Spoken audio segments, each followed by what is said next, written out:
All right. Should I start from the top? Okay. Where we are now, we currently have Department of Transportation staff on site 24 hours a day on both ends of Mulholland Drive in order to stop all commuters who are attempting to move westbound in the affected area. Unfortunately, it has been our experience in the past few days that there are several commuters, and this is not just an isolated incident, several commuters who are endangering our DOT staff and circumventing the barriers, going around the barriers through the eastbound lane, continuing upward on the westbound lane, thinking that everything is that they're essentially home free, and then when they reach the affected area, realize that the entire westbound lane is wiped out. And so what they're doing, because the street is so narrow, they're moving head-on into eastbound traffic. This creates an incredible public safety hazard. We are very, very concerned for a variety of reasons. We are concerned about continued deterioration of the streets, but we are, obviously concerned about nighttime traffic because it's not a very well lit area. We're concerned potential head-on collisions. So based on all of our assessments of the area, the Department of Transportation is recommending a full closure of Mulholland Drive between Skyline and Beaumont. The projected estimated time frame to complete the repairs for this area is 6 months. I know, I'm the bearer of that news. Again, both council members have... Who invited you? We don't like bad news. Jules, are you responsible? I would have preferred to come here bearing good news, but unfortunately... So if you can repeat the area, Mulholland Drive is going to be closed for 6 months between where and where? Between Skyline and Beaumont. And actually I have some handouts that we can disseminate throughout the crowd. These are pictures of the affected area, the washout, and you can see the decline of the westbound lane. And so just because I think some people are also curious and they just want to see what's going on, this is exactly what it looks like. So please, by all means, you can circulate these. But in addition to that, I've also got the Department of Transportation has developed detour routes. Essentially, they're asking that all commuters use as an alternative either Sunset or Ventura Boulevard to commute either or to Coldwater Canyon or Laurel Canyon. So I know, again, this is unfortunate news, but in the interest of public safety, we as a city, the several bureaus that are involved all agree that it is in the best interest to close the entire street, at least for the duration of the full construction. We're moving forward with identifying funding, and hopefully we will be able to minimize the impact. We're trying to push for a 4-month construction period, but at this point, the estimated time period is a 6-month closure. So again, I had conversations with Councilmember Krikorian and Councilmember Perez this morning. They were as concerned as we were, and we wanted to, before we the Board of Public Works takes formal action in order to close a road. We could have done that today. I could have done that today at our board meeting this morning, taken an emergency action and closed it effective immediately.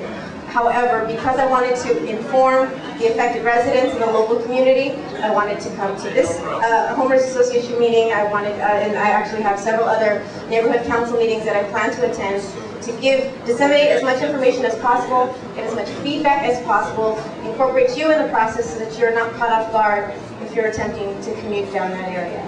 So I'm open to taking questions. I see that the council member is here. Any questions? So, can you stick around for a couple minutes? Sure. Okay, what I suggest, if you have any questions, the commissioner will be over there by the front door with the police officer, so don't give her any trouble. It's not her decision to close the road. Thank you, Andrea. Okay, Danny Thompson, where are you? Come on up. Can you hear me? Hello everyone, I'm Janie Thompson. I'm a resident of Encino, and I have organized and am producing the Valley Water Expo. I have put some of the flyers on your tables. This event is to bring water awareness and conservation to all of you. I'm like all of you. Last year I got that letter from DWP saying that I had used so much water and now I couldn't use as much and my bill was going up. We cut our water consumption by 47,000 gallons. We took out our front lawn and we got a check for it. So I went to an event like this last summer in Mar Vista and I was blown away. And I decided to do the same thing and bring this event to the Valley. So I'm putting on this event. We've got some great speakers. We have companies coming that will present their products that night. And we also have many items that have been donated that we'll be raffling off that evening. So I would welcome each of you to come and learn how to save money because I've done it and I can share it with you. Thank you. It's on the internet. You can just Google Valley Water Expo and it will take you straight to the site. Thank you all. Thank you. Is that? By the way, hello everyone. My name is Rachel and I am an American Cancer Society volunteer. I'm the chair of the San Fernando Valley Relay for Life. Before I go on, can I have people raise their hands if they are cancer survivors? Now, can I have anybody who's known anybody with cancer raise their hand? That's why we have to do something to rid the society of cancer. Every year we hold the Relay for Life of the San Fernando Valley at Birmingham High School. This year it's going to be on June 5th. It is a 24-hour event in which you make a team to walk the track and fundraise and support. We celebrate survivors. Our whole first lap is all survivors. They get special goodies throughout the day. In the evening we have a memorial ceremony to honor and remember people who've had cancer. And the next morning we all pledge to fight back against cancer in the upcoming year. I'd love to get more people from the community involved. So if you want any more information, which I hope all of you do, I'll be sitting right at that table. I'll be here for the whole meeting. Thank you. thank you, Rachel.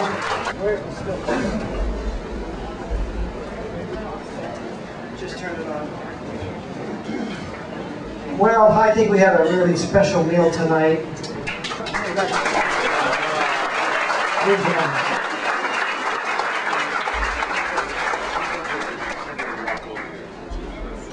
Okay, Liz, your representative is here.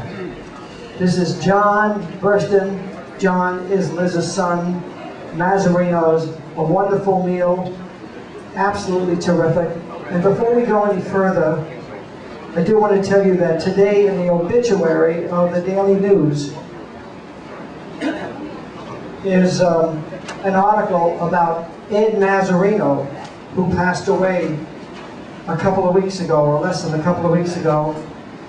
He was the founder of MAZZARINO'S. When was that? Originally 46. 1946. Yeah.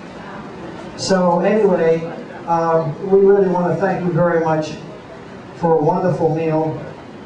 You went above and beyond the call of duty. To all of you, everybody who worked in the back. Hold on.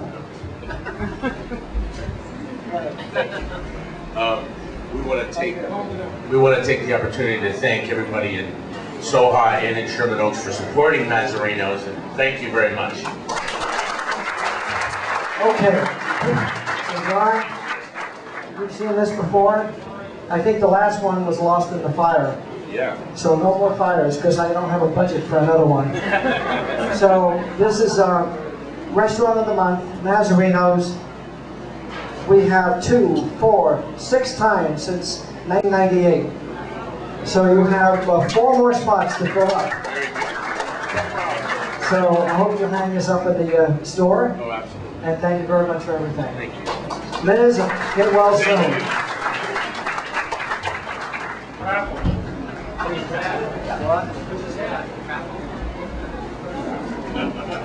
you. Didn't take any budget.